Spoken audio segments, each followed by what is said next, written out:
रमेसर बाबू अपने कार्यालय में अपनी सीट पर बैठकर फाइलों को उलट पलट रहे थे।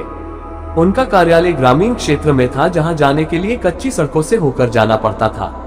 अरे इतना ही नहीं, कार्यालय के आसपास में जंगली पौधों की अधिकता थी। कहीं कहीं तो ये जंगली पौधे इतने सघन थे कि एक घने जंगल के रूप में दिखते थे। कार्यालय के मुख्य दरवाजे को छोड़ दे तो बाकी हिस्से पूरी तरह से घास फूस आदि से ढके लगते थे। कार्यालय के कमरों की खिड़कियों आदि पर लंबे लंबे घास फूसों का साम्राज्य था। दिन में भी कार्यालय में एक हल्का अंधकार पसरा रहता था, जिससे ऐसा लगता था कि यह कार्यालय हरी भरी वादियों में शांत मन से बैठा हुआ किसी गहरे चिंतन में डूबा हुआ हो। क्योंकि इस कार्यालय में कुल कर्मचारियों की संख्या मात्र 5 ही थी, जिसमें से एक रामखेलावन थे, जो चपरासी के रूप में यहाँ अपनी सेवा दे रहे थे। रामखेलावन ही वह व्यक्ति थे जिनके कार्य व्यवहार से यह शांत कार्यालय कभी कभी मुखर हो उठता था और कर्मचारियों की हंसी ठिठोली से जाग उठता था।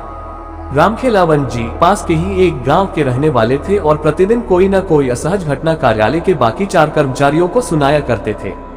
वे विशेषकर जब भी कार्यालय में प्रवेश करते तो सबसे पहले रमेसर बाबू के कमरे में जाते और राम राम कहने के साथ ही शुरू हो जाते कि बाबू कल तो गाँव में गजब हो गया था।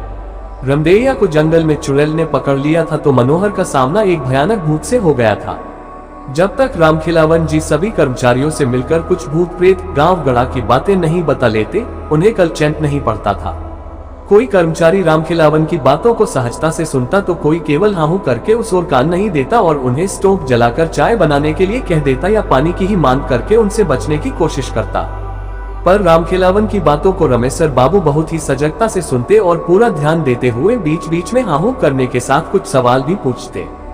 एक दिन की बात है, रामखेलावन जी कार्यालय थोड़ा जल्दी ही पहुंच गए और सीधे रमेसर बाबू के कमरे में घुस गए। पर उस समय रमेसर बाबू अपनी कुर्सी पर नहीं थे, शायद वे अभी कार्यालय पहुंचे ही नहीं थे। रामखेलावन थोड़ा डरे सहमे लग रहे थे और बार बार अपने माथे पर आ रहे पसीने को गमछे से पोंछ रहे थे। वे ज्यों ही कमरे से बाहर निकले त्यों ही कार्यालय के प्रांगण में उन्होंने रमेसर बाबू को अपनी साइकिल को खड़े करते हुए देखा। वे दौड़कर रमेसर बाबू के पास पहुंच गए और बिना जेरमी किए ही हकलाकर घबराकर बोले, बाबू बाबू, कल रात को तो गजब हो गया। मेरा पूरा परिवार आफत में आ गया है। समझ में नहीं आ रहा है कि क्या करूं। रमेसर बाबू ने उन्हें अपने कमरे की ओर चलने का इशारा करते हुए आगे आगे तेज कदमों से अपने कार्यालय कक्ष में प्रवेश किए। फिर एक कुर्सी पर रामखेलावन जी को बैठने का इशारा करते हुए अपने झोले को वहीं मेज पर रखकर एक गिलास में पानी लेकर कक्ष के बाहर आकर हाथ धोए। उसके बाद कमरे में लगे हनुमान जी की फोटो को अगरबत्ती दिखाने के बाद अपनी कुर्सी पर बैठते हुए रामखेलावन जी से बोले, रामखेलावन जी अब अपनी बात पूरी विस्तार से बताए। उनकी अनुमति मिलते ही रामखेलावन जी कहना शुरू किए, बाबू कल मैं जब शाम को घर पर पहुंचा तो पता चला कि मेरी बहू कुछ लकड़ी आदि की व्यवस्था करने जंगल की ओर गई थी और वहीं उसे किसी चुड़ैल ने धर लिया था। वह इधर उधर जंगल में भटक रही थी, तभी कुछ गांव के ही गाय बकरी के चरवाहों की नजर उस पर पड़ी। वे लोग स्थिति को भांप गए और मेरी बहू को पकड़कर घर पर छोड़ गए। फिर गांव के ही सोखा बाबा ने झाड़ फूंक की, उसके बाद उस चुड़ैल से छुटकारा मिला। पर आज सुबह फिर से उस पर चुड़ैल हावी हो गई है। सुबह से ही सोखा बाबा उसे उतारने में लगे हैं, पर वह छोड़कर जाने का नाम ही नहीं ले रही है। समझ में नहीं आ रहा है कि क्या करूं। रामखेलावन की बातों को सुनकर रमेसर बाबू थोड़े गंभीर हुए और अचानक पता नहीं क्या सूझा कि हंसने लगे। रमेसर बाबू की यह हालत देखकर रामखेलावन जी तो और भी हक्के बक्के हो गए। उन्हें समझ में नहीं आया कि आखिर इनको क्या हो गया, कहीं इन पर भी तो किसी भूत प्रेत का साया नहीं पड़ गया। अभी रामखेलावन जी यही सब सोच रहे थे, तभी रमेसर बाबू अपनी कुर्सी पर से उठे और बिना कुछ बोले रामखेलावन को अपने पीछे आने का इशारा करते हुए कमरे से बाहर निकल गए। कमरे से बाहर निकलकर रमेसर बाबू पास की ही एक झाड़ी से कुछ पत्तों को तोड़ा और मन ही मन कुछ मंत्र बुदबुदाए। फिर रामखेलावन को उन पत्तों को देते हुए बोले कि आप इसे पीसकर अपनी बहू को पिला दे और अपने घर पर ही रुके। मैं कार्यालय में कुछ जरूरी कामकाज निपटाकर अभी 1-2 घंटे में आपके घर पर पहुंचता हूं। रामखेलावन जी बिना कुछ बोले केवल सिर हिलाए और उन पत्तों को लेकर घर की ओर बढ़े। रास्ते में उन्हें केवल एक ही बात खाई जा रही थी कि रमेसर बाबू को यहाँ आए 3 साल हो गए, पर कभी उन्होंने इस बात का जिक्र नहीं किया कि वे भूत प्रेतों को उतारना भी जानते हैं। कहीं वे मजाक में तो इन पत्तों को तोड़कर झूठ मूठ में कुछ बुदबुदाकर मुझे नहीं दे दिए। पर रमेसर बाबू ऐसा नहीं कर सकते, वे तो बहुत गंभीर आदमी हैं और हमारी सारी बातों को भी तो बहुत गंभीरता से लेते हैं और समय समय पर हर प्रकार से हमारी मदद भी तो करते रहते हैं। ना, वे मेरे साथ मजाक नहीं कर सकते। यही सब सोचते सोचते रामखिलावन जी घर पर पहुंच गए। घर के बाहर 10-15 गांव घर के ही लोग बैठे नजर आए। एक खटिया पर सोखा बाबा भी बैठकर लोगों से कुछ बातचीत कर रहे थे। रामखिलावन जी को देखते ही सोखा बाबा बोल पड़े, रामखिलावन, ये चुड़ैल तो बहुत ढीठ है, रात को छोड़ तो दी थी पर सुबह फिर से आ गई। 2-3 घंटे मैंने कोशिश किया पर छोड़कर जाने का नाम ही नहीं ले रही है, अभी भी आंगन में नाच कूद रही है। मेरे मंत्रों का अब तो उस पर कुछ असर भी नहीं हो रहा है, यहाँ तक कि मेरा भी मजाक उड़ा दी। इतना सब होने के बाद मैं उसे छोड़कर बाहर आकर बैठ गया हूँ। मैं अब कुछ नहीं कर सकता, मेरा जितना पावर था वो सब आजमा लिया। रामखिलावन जी सोखा बाबा के ही बगल में बैठते हुए अपनी लड़की को आवाज लगाए। उनकी लड़की घर में से दौड़ते हुए बाहर निकली। फिर रामखिलावन जी ने उन पत्तों को उसे देते हुए कहा कि अभी इसे पीसकर बहू को पिला दो, अगर ना नूका करती है तो जबरदस्ती पिलाओ। इसके बाद रामखिलावन की लड़की उन पत्तों को लेकर घर में गई तथा उन पत्तों को पीसकर अपनी भाभी को पिलाई। अरे ये क्या, एक घूंट अंदर जाते ही रामखिलावन जी की बहू तो काफी शांत हो गई और वहीं आंगन में ही एक तराई पर बैठ गई। अब उसके व्यवहार में काफी अंतर आ गया था, उसका कूदना नाचना बंद हो गया। रामखिलावन जी की लड़की दौड़ते हुए घर में बाहर निकली और रामखिलावन जी की ओर देखकर बोली, बाबू बाबू। भूजी को अब आराम हो गया है, वे आंगन में ही अब शांति से बैठ गई हैं। बाहर जितने लोग बैठे थे वे सब हतप्रभ हो गए। आखिर जो चुड़ैल इतने बड़े सोखा से बस में नहीं आए, वह 2-4 पत्तों को पिलाने से कैसे बस में आ सकती है? आखिर वे कैसे पत्ते थे? क्या किसी धर्म स्थान से लाए गए थे या किसी बहुत बड़े पंडित, ओझा, सोखा आदि ने दिए थे? वहां बैठे लोगों में से एक ने रामखिलावन जी की ओर देखा पर कुछ बोले इससे पहले ही रामखिलावन जी ने उन पत्तों के बारे में बता दिया। सभी लोग बिन देखे उस रमेसर बाबू के प्रति नतमस्तक हो गए। सोखा बाबा ने कहा कि वास्तव में आपके रमेसर बाबू तो बहुत पहुंचे निकले। जिस चुड़ैल को बस में करने के लिए मैंने सारे के सारे हथकंडे अपना लिए, उसे उनके मंत्रित 2-4 पत्तों ने बस में कर लिया।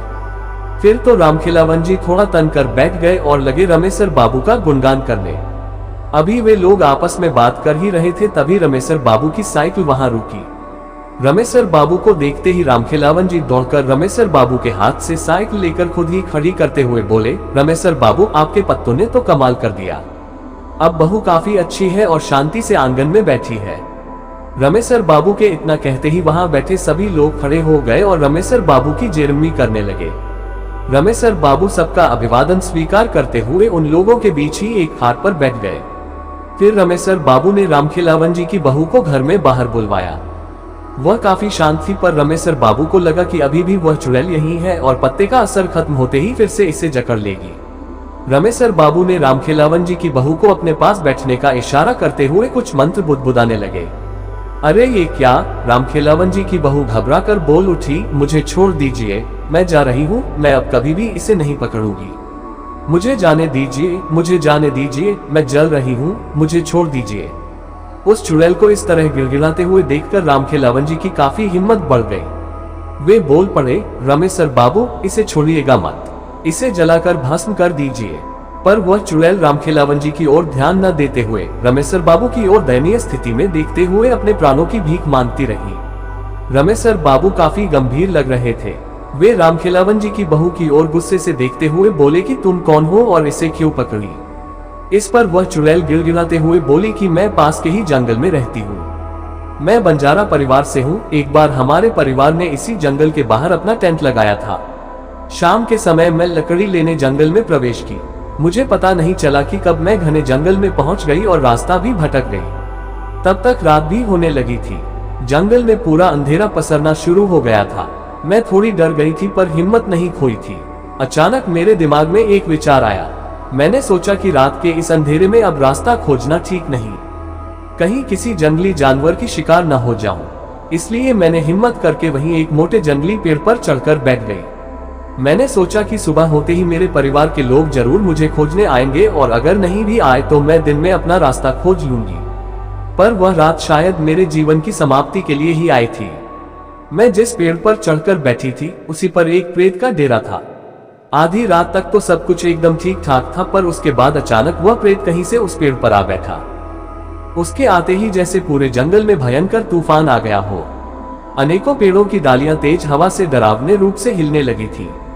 मुझे देखते ही वह जोरदार ढंग से अट्टहास किया और मुझे कोई प्रेतनी ही समझकर बोला कि तुम्हें पता नहीं कि यह मेरा निवास है। मैं कुछ जरूरी काम से जंगल से बाहर किया गया, तूने मेरे बसेरे पर कब्जा कर लिया, मैं तुझे छोड़ूंगा नहीं। इतना कहकर वह मेरे तरफ झपटा। अत्यधिक डर से तो मेरी चीख निकल गई। मैं बहुत तेज चिल्लाई कि मैं कोई प्रेतनी नहीं हूँ, मैं इंसान हूँ, इंसान। मेरी बातों को सुनकर तो वह और जोर से अट्टहास करने लगा और बोला कि मुझे एक संगिनी चाहिए, तुझे अगर सही सलामत रहना है तो मुझसे विवाह करना होगा, मरता क्या न करता। मैंने सोचा कि अब इस समय बस एक ही रास्ता है कि इसकी बातों को मान लिया जाए और दिन उगने के बाद यहाँ से खिसक लिया जाएगा। मैंने उसके हाँ में हाँ मिलाते हुए अपनी सहमति दे दी। मुझे क्या पता था कि यह सहमति मुझ पर बहुत भारी पड़ेगी। इतना कहने के बाद रामखेलावन की बहू पर सवार वह चुड़ैल फूट फूट कर रोने लगी। रमेसर बाबू थोड़े भावुक हो गए और उसके प्रति थोड़ी नरमी दिखाते हुए पानी भरा लोटा उसको पीने के लिए दे दिए। 2-4 घूंट पानी पीने के बाद उसने फिर से कहना शुरू किया। मेरी सहमति देने के बाद वह प्रेत पता नहीं कहां गायब हो गया। उसके गायब होते ही मैंने थोड़ी चैन की सांस ली, पर यह क्या अभी 10-15 मिनट भी नहीं बीते होंगे कि उस जंगल में जैसे भूचाल आ गया हो, एक बहुत बड़ा तूफान आ गया हो। कितने पेड़ों की पता नहीं कितनी डालियां टूटकर धरती पर पड़ गईं। कम से कम सैकड़ों भूत प्रेत वहां उपस्थिति हो गए थे। चारों तरफ चीख पुकार मचा हुआ था। कुछ डरावनी अट्टहास कर रहे थे, तो कुछ इस डाली से उस डाली पर कूद फांद रहे थे, तो कुछ ताली बजाकर नाच रहे थे। मुझे तो कुछ समझ में ही नहीं आ रहा था कि यह सब क्या हो रहा है। तब तक वही प्रेत फिर से मेरे पास प्रकट हुआ और बोला कि विवाह की व्यवस्था करने चला गया था, अपने परिवार वालों को बुलाने चला गया था। शादी में इन सबको भी तो शरीक करना होगा। अरे ये क्या, अब तो मेरी शामत आ गई। पूरा शरीर पीला पड़ गया, कुछ बोलने की हिम्मत नहीं रही। तभी अचानक एक प्रेतनी वहां प्रकट हुई और उस प्रेत से लड़ने लगी। वह प्रेतनी बोल रही थी कि मेरे रहते तू दूसरी शादी करेगा, कदापि नहीं, कदापि नहीं, मैं ऐसा नहीं होने दूंगी। और इतना कहने के साथ ही उस प्रेतनी ने उस डाल से मुझे धक्का दे दिया और जमीन पर गिरने के कुछ ही समय बाद मेरी लीला समाप्त हो गई थी। इतने कहने के साथ ही वह चुड़ैल फिर से रोने लगी थी। इसके बाद रमेसर बाबू ने उस चुड़ैल को चुप रहने का इशारा करते हुए कहा कि आज के बाद तू इन गांव वालों को कभी परेशान नहीं करोगी। चुड़ैल ने हामी भरते हुए कहा कि ठीक है, पर मैं तो एक बहुत ही छोटी आत्मा हूँ। इन पास के जंगलों में पता नहीं कितनी भयानक भयानक आत्माएं विचरण करती हैं। आप उन सब से इस गांव वालों को कैसे बचा पाएंगे? उस चुड़ैल की इस बात को सुनते हुए रमेसर बाबू हल्की मुस्कान में बोले, तून तो बकस इन लोगों को बाकी भूत प्रेतों से कैसे निपटना है वह तून मुझ पर छोड़। इसके बाद रमेसर बाबू ने लोगों को अब कभी न पकड़ने की बात उस चुड़ैल से 3 बार कबूल करवाई तथा साथ ही उसे थूककर चाटने के बाद ही जाने दिया। तो पाठकगण, रमेसर बाबू ने उस चुड़ैल से तो गांव वालों को छुटकारा दिला दिया, पर क्या वे दूसरे भूत प्रेतों से उन गांव वालों की रक्षा कर पाए? राज को राज ही रहने दिया जाए। खैर, आप लोग बताएं कि यह भूत ही काल्पनिक कहानी आप लोगों को कैसी लगी। जय बजरंग बली।